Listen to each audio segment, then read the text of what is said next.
Steven Interviews You. Hello, everybody. Welcome back to another episode of Steven Interviews You. This is episode number 30, and this is a series where I sit down and have a very good chat with a very special guest. And in this case, I have three special guests.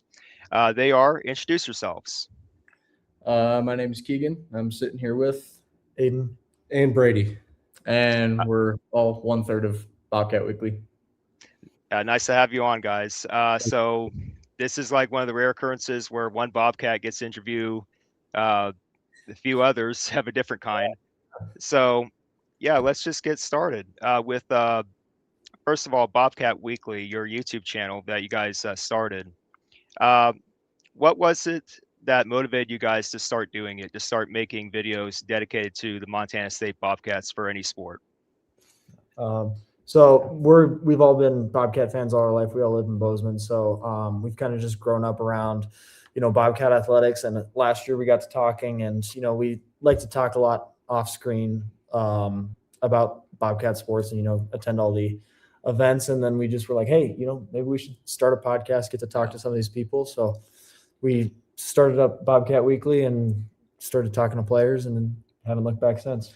Yeah, I think a big part of that, you listen back to which will be last week's episode of Bobcat Weekly. We had the radio host, Keaton Globally on to chat again as we kind of get ahead of the March Madness basketball tournament and all that. They run a cool thing here in Bozeman where they call Cat Chat. So football season, Keaton hosts pretty much a live podcast at Buffalo Wild Wings.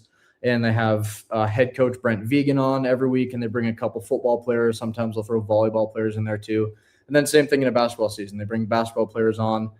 Keaton gets to chat with them. We get to kind of learn their backgrounds and about the season and all that. And so after going to a couple years of that, we all got pretty interested in what we like sitting and learning about the athletes, everything from their backgrounds up to playing for the Cats and all that. So we kind of thinking, how could we do this in kind of a long form thing? Because the Cat Chat, they call it here, is about 10, 15-minute interviews. But we wanted to figure out if we could do something kind of like long form. So that's it. It came to, well, we could start a podcast, and so that's pretty much what it was. Kind of started getting the ball rolling. I'd say like late spring into the summer, kind of like rough ideas of what we wanted to do, different ideas, all the logistics side of things, and then officially launched at the end of August before our week 1 game against University of Oregon for football. And we've done an episode every week since. Episode 27 was this past Thursday. So we've been rolling. Yeah. I think it also, part of the motivation was kind of getting a name to the face, because obviously there's a limited amount of weeks for that Cat Chat show we were talking about, and we kind of wanted to expand to the players that are people don't know, like some of the defensive tackles and some of the young guys that nobody knows or who's going to be dangerous. So we got to meet some pretty cool people who are young that a lot of people don't know, but put the name to the face and let Bobcat Nation who these players are. Yeah. So about Bobcat Weekly, when it comes to making the show, what is it about just the topics? When you guys come up with topics to talk about on your show, Bobcat Weekly, what is the process like? We usually, about a week in advance, we'll send out like a script. It's not really a script. It's kind of just like a rough draft. And we kind of have like the same agenda each show. We'll kind of do a little intro, give a little heads up what's heading on. Then we'll get into like whoever our guest is. We'll do an in-depth interview, get to know them. We had like a set of questions that we asked every guest. Like we called them our get to know you questions. Then we would put a story up on our Instagram, do a Q&A so the fans could ask questions, which we got a lot of good responses this year. And then we'd go into like recap what happened the week before. So we had lots to talk about during football season, because we'd talk through all the Big Sky Conference games. And then we do like a little bit of looking ahead. And then, it was kind of just where the episode would go from then.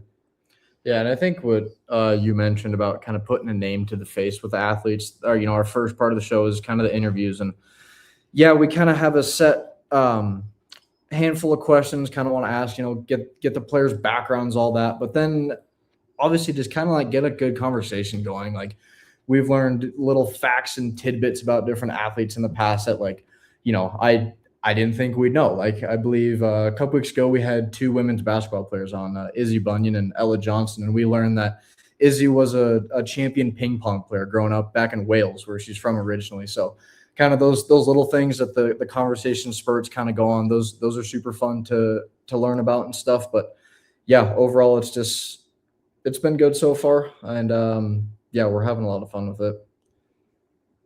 Yeah. So expanding further about Montana State athletics, just from what you guys have seen, and this is not just one sport, for like many different sports, how much has Montana State athletics developed in just the last 10 years or so, or however long that you guys have been watching Montana State sports? Yeah, I'd say that I mean, they've grown tremendously. I mean, especially football. I mean, from, we had the Rob Ash days where, we'd make the playoffs, one every 3 years, and then we'd get out in the first round. And we saw, we didn't see a ton of success in the Brawl. We'd win, 2 out of every 4, 2 out of every 5.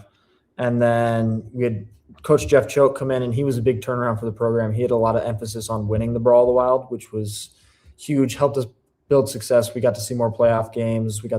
He went undefeated against the Grizzlies, which was huge. And then, of course, you have Brent Vegan come in, and that really turned things around. I mean, he took us to the national championship in his first year, took us back last year, and then took us back again this year, and was finally able to win it. But I mean, even with, basketball being able to make more tournament runs, actually make it to the March Madness and such, I mean, it's grown tremendously, even from when we were little kids. Yeah, I'd really say the last even 5 years since really COVID hit, kind of getting programs turned around. A sense of volleyball is definitely a program that has started to be on the up and up recently. New coaches coming in 2 years ago, husband-wife team Matt and Jen Hauk. They've been a super great addition to the program. They're bringing a really young team up, recruiting a lot of people from back home in Minnesota where they came from. So that's fun to see. And then, yeah, like Aiden said with basketball too, the women winning the Big Sky tournament last year, getting to take a trip to the round of 64. They played against Ohio State. Yeah, that was a fun game to watch. And then the men taking it back in 2022, I believe, and the women took it as well. So it's fun seeing a lot more conference championships, and then obviously kind of football too, really, with the Brawl of the Wild taking on the Grizzlies in recent years with Coach Vegan at the helm, and then obviously kind of capping it off, this past January with the national championship. I mean, they kind of covered just about everything, but talking in the sense of football, it's almost like an expectation now for our teams to be like the best in the league because so just to go back to 2020, we had an unbelievable freshman quarterback, Tommy Malott, under Brent Vegan's first year, and we went to Frisco, which was the national championship, which was unheard of to take it our first year. But then we kind of just like made our way into the playoffs, made some deep runs when we're out. But I think definitely in the past few years, we've still been under Coach Vegan's amazing staff and a lot of the players too. They all just work so well together, and it's almost like an expectation for them to perform well. Yeah. So you mentioned the Brawl of the Wild rivalry, and this is definitely a question I wanted to ask because I hear about it all the time whenever FCS level football is mentioned to me. What is it like between Montana and Montana State, that rivalry, no matter what sport it is? What is it? What is it about the other team that you guys just don't like?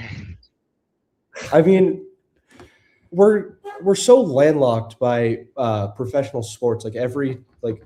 There's no professional like NBA or anything like that in the surrounding states. So, and there's no other FCS Division I schools in the state of Montana. Like, yes, we have some close neighbors in Idaho, but with Montana being the only school, it's kind of like they're our only choice to go and pick on. And also with them making the Brawl of the Wild trophy, which is this huge 30-pound, 306-pound trophy that gets paraded around. It just adds like the rivalry itself, and then adding the trophy is just a whole nother level. And it's like throughout every sport, it's just it's so passionate between the teams. Yeah, I mean, I think a big thing that plays into it is just, Montana's a huge state. I mean, we're fourth biggest state in the country, and we have, roughly 1 million people. Yeah. And all those people really are passionate about one team or the other. And I mean, for a while, the Grizz dominated the series, and a lot of the state were Grizz fans, and now a lot of the state, or it's a lot more split. But I think a big thing that plays into it is the amount of Montana kids that are on each roster. I mean, if you look at these rosters, they're not, a bunch of people coming out of really hot recruiting pipelines. I mean, we have a few like, especially like our DB position and such. But I mean, especially our like running backs, O-linemen, that kind of thing. It's all Montana kids, which I think is so great, because then everyone from around the state, you get that one kid from your hometown, when he's going to play for a school, then everyone in that town is automatically a Cats fan or a Grizz fan, and then everyone gets so emotionally invested in it. And I mean, in recent years, it's been, a tough playoff race game. I mean, there were years back during the Choate era where it was one of these teams, whoever wins is going to the playoffs, whoever wins isn't. And now, I mean, like last year, it was fighting for the 2 seed or fighting for that trip to Nashville. And I mean, it really is the biggest event in the state of Montana. Yeah, I mean, really, especially the Super Brawl, the FCS semifinals, which obviously that opportunity to get to play the Grizz in the semifinals was amazing in itself. But everyone kind of looked at it as like, is this like the biggest sporting event in the state of Montana history, along with like, this is essentially like our professional sport in the state of Montana, because that's really the highest level of athletics we have.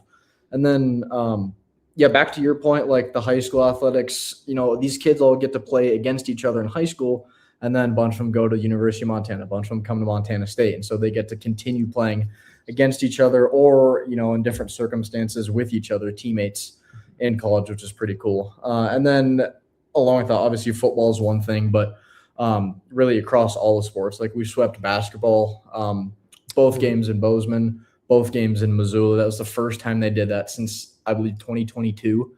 And then volleyball, they won against them up in Missoula, and then we lost to the Grizz here in Bozeman. So they do a little Brawl the Wild series every year. We just kind of keep track of who wins what. And I believe we finished 11-1 this year. And that only one loss was volleyball here in Bozeman. But we kind of dominated everything else. So it's a really great opportunity to have the Grizz here and have them be a competitive school really across all sports, basketball, football, volleyball, even track and that stuff too. But it's a blast every year. Yeah. I watched, just for me, I watched that game between Montana and Montana State, the FCS semifinals, and that was an amazing event. Just to watch that, how engaged the fans were at Bozeman, just to watch that. That was amazing. Amazing stuff, guys. You guys showed up big time for that. Yeah. And that will segue into my next question. That was along the way to winning the national championship on the FCS level for the Montana State Bobcats. So take me through this past season, 2025. What were the expectations going into the season for Montana State? And through the season, what were you guys looking at as far as like positives and negatives? And just to recap at the end, what was it like just to finally see the Bobcats turn the corner and just win it all? Yeah. So we lost a big amount of seniors last year. We obviously had Tommy Malott at our quarterback, who was kind of like our guy in the entire state of Montana. It was almost like the team revolved around him, which isn't true, but it essentially was, because he was just insane. But we lost him, and we're like, oh, okay, what's the season going to look like? We went to the spring game, and we just picked up a quarterback from Stanford, and he wasn't there yet. So we're like, okay, we don't know who this guy is. And we're like, this season might be rough. But then start of the season, we get Oregon, which obviously they were the number 7 in the nation. So we kind of got our butts handed to us. But Gold Rush, which is our home opener, packed the stadium in gold. It was against South Dakota State, who was ranked number 3 at the time. And it was back and forth, exactly how our Gold Rush game should be against a high-level opponent. It was back and forth. South Dakota State came on top in double overtime. Yeah. So we start off the season 0-2, and we're like, okay, this might be a struggle year. But next game, put up 44, only let them score once. And then it was kind of just uphill from there until the end of the season, come to the Brawl the Wild. Grizz are undefeated. We don't have any conference losses. That game was neck and neck the entire time for the conference title on the line. We end up coming out on top by 3. It was kind of just like a sigh of relief because the Grizz finally got knocked down. I mean, they weren't eliminated, but playoffs first game. Did we play Yale first game? Yes. That was kind of an eye-opening experience for the Cats because, Ivy League school, first time in the playoffs. We thought we were going to steamroll them, and I think our guys had a little too big of a hothead coming into it because Yale played some pretty good football coming from an Ivy League. And then kind of just Stephen F. Austin wasn't too bad of an opponent. I mean, they played some good ball, but come to the Super Brawl, we started off pretty strong. We put up 20. Come halftime, Grizz caught back up, put 20 on us, and then kind of for the rest of the game, we took off, went to the national championship. All 3 of us went down there because you never know when that's going to happen again. And it was another game like that. We took off. We looked strong. Illinois State came back. Entire second half, it was just a fight, back and forth, back and forth. And then the blocked field goal at the end of regulation, that was like a huge, okay, we actually have a shot in this now. And then some bad stuff happened. Overtime comes on. And it was exactly how it should be. High stakes coming down to the last play and ended up being a field goal to win it. PAT, yeah. If you want to add anything. Yeah, I think especially starting the season 0-2 is obviously not how you want to start a football season, right? Obviously, week 1, Oregon, kind of almost expected that. Like us talking to our football guests that week after the Oregon game was kind of like, yeah, we're playing Oregon. Like, we're going to go out and play our hard ball. But, at the end of the day, it's number 7 FBS Oregon. But South Dakota State loss. I think a lot of people are hanging their heads after that game too. But at the end of the day, it's a double overtime loss. I mean, the Cats didn't play bad in that game. I mean, it was back and forth the whole time. You can't look at that as a bad game, right? And obviously Oregon's Oregon. So, we're sitting here week 3 of our podcast with freshman DN Seth Brock, kind of wondering, what is this season going to look like? Like, the Cats are 0-2. I think a lot of people are nervous and a lot of people will be losing hope already, even in the beginning of September. And it essentially just came down to Seth said it, we said it, the Cats are going to be fine. They have an amazing team this year. Obviously, Brent Vegan. We've seen 2 weeks worth of Stanford senior transfer, junior transfer, Justin Lamson, and yeah, I mean, and like Brady said, it was just uphill from there. But super fun season, a lot of fun games in there. We didn't really get any cold weather games. Winter hasn't really hit yet this year in Bozeman, but yeah, super fun season, and obviously capping it off with the national championship. You can't beat it. Yeah. So to be honest with you guys, the Brawl of the Wild semifinal game against Montana and also the national championship game itself against Illinois State, those were 2 of the most entertaining games that I watched throughout the entire year in 2025. And this is an FBS school follower here. And it blew my mind. To be honest with you guys, it just blew my mind how fun it just felt to watch those games involving you guys, Montana State. So you guys are very, very much in tune with what's going on with good football. So definitely, it was something to see. So speaking of that, the experience in Bozeman, Montana, because I want to get to know more about the community itself, Bozeman, Montana, leading up to a Montana State Bobcats game, no matter what the sport is. Could you take me through it? What are some of the best things to do in Bozeman leading up to game time? Ooh, good question. Good question. I mean, obviously tailgating. It's kind of like it's a standard of football, but on game day alone, it's always we don't have many night games, so it's always kind of fun to wake up a little bit early, watch college game day. Sometimes they talked about the Cats this season, which was awesome. Yeah. But there's always, it's called the Cat Prowl. So the team does their warm up on the field, does what they need, and then they all walk across to our field house where our basketball team plays. And then everyone lines up down this one road that leads straight to the stadium, and they have our marching band lead the team with all the players. And all the fans get to see them. They're giving out high fives. And they all come and touch the Sonny Holland statue, who's one of the greatest coaches here. And that's just, that's one of the things that's getting us ready for game day here. Yeah, it's I think game day atmosphere is really, I mean, obviously game day itself is one thing, but there's other places to hang out. I know the R Bar, the Rock and R Bar, is obviously a really popular place downtown. We're grateful to do a live episode there, following the national championship. That's a fun hangout place. It's kind of Bobcat Central, honestly. A couple other fun hangout spots here, but really it's game day. And we usually would have maybe 2 p.m. kickoffs, a couple 5 p.m., 6 p.m. kickoffs. Gives enough time, get up there mid-morning, kind of get the tailgate set up. Literally do whatever. We always had great food for our tailgates. We have a bunch of really great people that contribute every week, so that's obviously fun. But the game day experience in Bozeman is something that you can't beat, and especially like September games when the weather is so nice here, when it's still in the 50s, even 60s and 70s. It's a great experience. Yeah. All right, you guys. Anything you want to add? No. Oh, okay. Anyway, so as far as the FCS level is concerned, Montana State, they made it to the top, national champions on the FCS level. You guys know how conference realignment is, and this is like one topic that a lot of college sports fans talk about. North Dakota State, the Bison, they joined the Mountain West Conference on the FBS level for football only.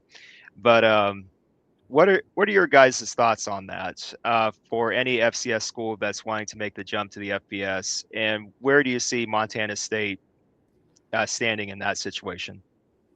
Yeah, I mean, I think specifically in NDSU's situation, they needed to move up. I mean, they've been on top of the FCS for 15 years. I mean, they win at least 60% of all the national championships when they were here. They were a school that definitely needed to move up.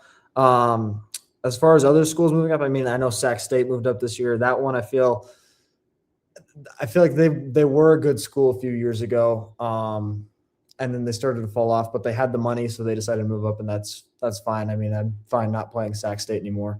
But I mean, as far as other schools, I think there are definitely some schools that are close to moving up. That I could totally see happening. I mean, that kind of seems like how everything works right now. I mean, you've seen that with like JMU, a bunch of the other, like Kennesaw State, a bunch of the other FCS schools that end up moving up to the FBS. And there are definitely some contenders right now. I mean, you got Tarleton State, you got South Dakota, you got South Dakota State. As far as the Cats go, I think we are a team that could move up. I think we've had enough success in recent years that we could. And we would be able to probably generate the money, but I think it would be very hard to do for us specifically because you can't move up without the Grizzlies because we have that Brawl the Wild rivalry, and it's just too important to both schools and both fan bases to move one up and not the other. So I think you'd have to wait for both schools to be at a level where, they both can move up comfortably and compete. Yeah, that's a great point. I think solely based on the revenue it brings in between TV viewership as well as the first Brawl the Wild this year in Missoula, obviously a sold-out stadium, and then the Super Brawl, the weight that held on both sides. A trip to Nashville is on the line. I think that's such a big part of the Big Sky Conference, but as well as FCS football across the nation. Obviously, that point was kind of proven when College Game Day came here in 2022, and we blew out the Grizzlies by a couple scores. But I think it's such a staple part of FCS football and Big Sky Conference football, and specifically football in the state of Montana. Like we said, it's kind of like our professional sports here that I think, just like Aiden said, right now I don't think is the time. In the future, maybe when we're both at that level, but right now I think that Brawl of the Wild is just too sacred to kind of break up right now. And I don't think there's a promise that the Cats are going to be this dominant forever. I mean, we've seen in the years past, we haven't won, or we didn't win a national championship in 41 years. We were dominant that year that we won. And then there were years where the Cats were awful. Like, we wouldn't win a single game. But talking about on the topic of NDSU, they won 10 titles between 2011 and 2024.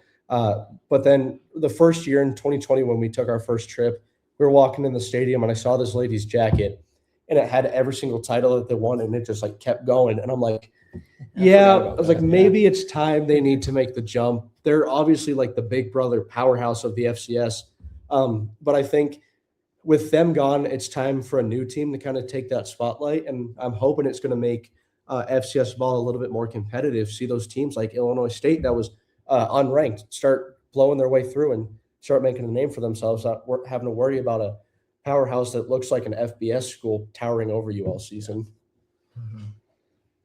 Yeah.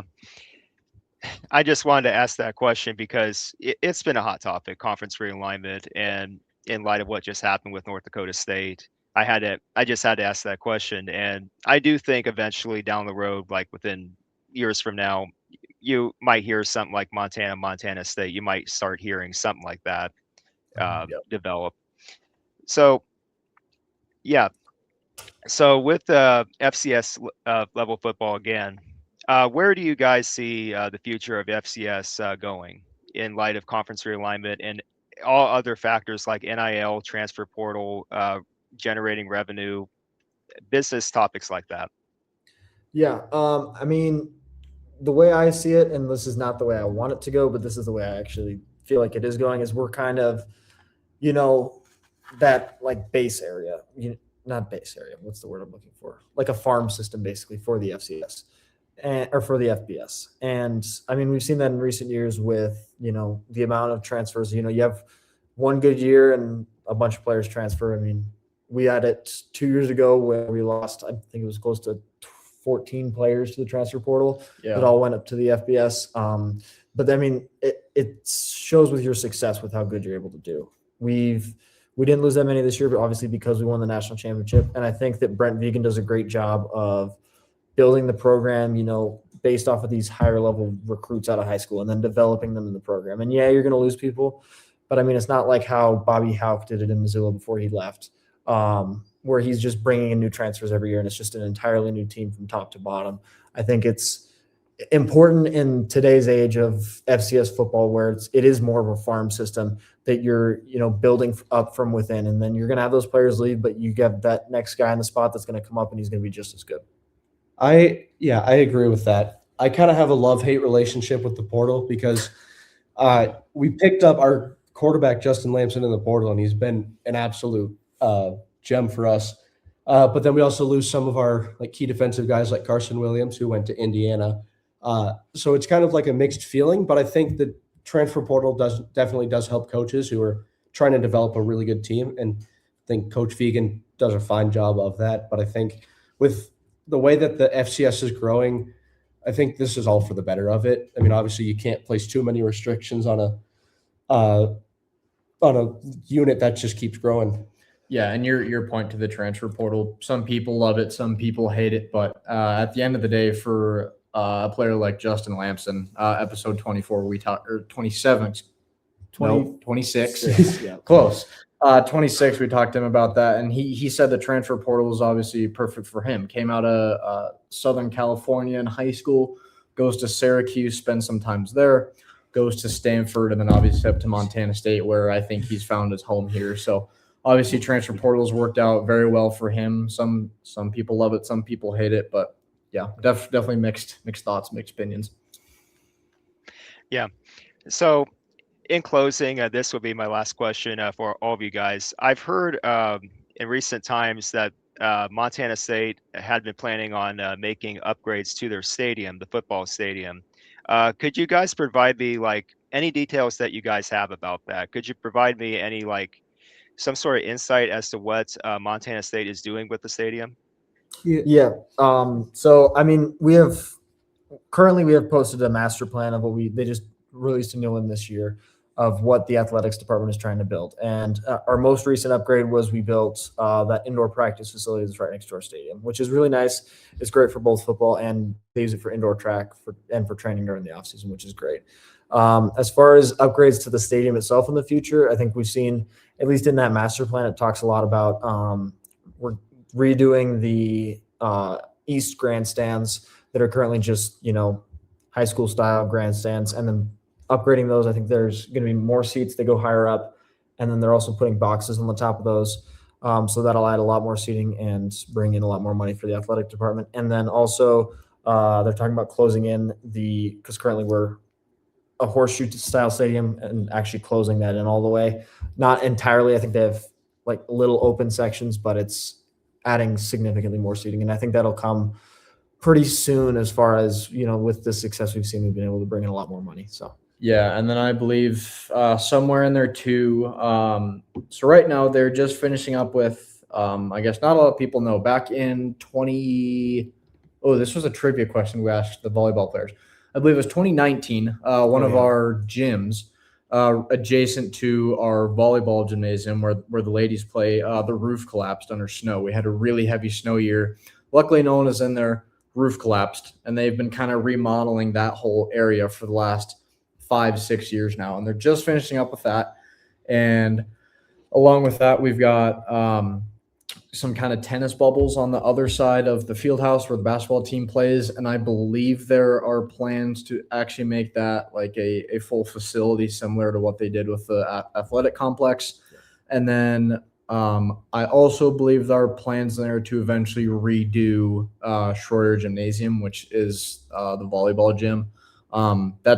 That's been there for a long time, and it definitely needs an upgrade coming soon. So yeah, definitely a lot of things coming, but it's exciting to see things kind of get underway, especially with the Kennedy Stark Athletic Center, athletic complex that they finished up this summer is certainly a great addition to have. Also, in most recent modifications to the stadium, I don't have the year off the top of my head, but we built a new facility at the end zone. It's got a full lifting room. It's where all the locker rooms are. It used to be like a block away, so the team would have to walk every game. And then we built a huge new scoreboard that's almost the entire length of the end zone. We had a tiny little one that seemed to us was like the size of a garage door, but we upgraded to a nice huge screen, which has definitely been because I can finally show stats on it like throughout the game. Yeah. And I mean, just overall, I mean, if you walk around campus, you can see that there's a ton of new buildings being built, new upgrades being done. I mean, they're working on at least 3 or 4 new buildings right now up at MSU. And I mean, I think that's a big showing of the administration at the university. And I mean, what President Cruzado was able to do, and then what President Tessman's coming in and how he's ambitious he's being with trying to grow the university and make it one of the best universities in the country. Yeah, and to continue your point on we're going on here. Continuing your point on growing the university, obviously that's not just done within the university, right? That includes community aspect as well. And that's a very common answer we get within our guests when we talk about all across really all sports. What's your favorite part about Bozeman, playing for the Bobcats? Everyone loves the community. Everyone's so supportive of Montana State and everything they do. It's still small enough. Bozeman's still small enough of a town that everyone's still super involved in the sport. There's personal relationships with the players, the coaches, all that. And so obviously the athletic complex and all these renovations, it comes with so much public support, donations, and all that. So that's why Bozeman is just such a special place to be a fan of the university and just have such a great athletic department. Yeah. So for those of you guys watching this, I'll provide a link in the description box below to the Bobcat Weekly YouTube channel, so you guys can check out what Aiden, Keegan, and Brady, are doing. So yeah, Montana State Bobcats content. I've watched you guys. I've watched a few episodes. You guys do great work, by the way. Appreciate it. It gives me a better insight about what the Montana State Bobcats are doing. And so I highly encourage you guys to keep going. You guys are doing great. And so with that, like I said, you guys watching this, just feel free to check out Bobcat Weekly. Show your support for any kind of college sports, whether it's FBS or FCS level, because we're all in this together, guys. We are. So if you're new to this channel, STV Castle, which this is going to be posted on, feel free to click the notification bell for more updates so you can get more updates on content. This is Stephen Vitt reporting on Stephen Interviews You, episode number 30. Thank you so much, Aiden, Keegan, and Brady, for your insight on Montana State athletics. Take care, guys. Thank you. Thank you. See ya.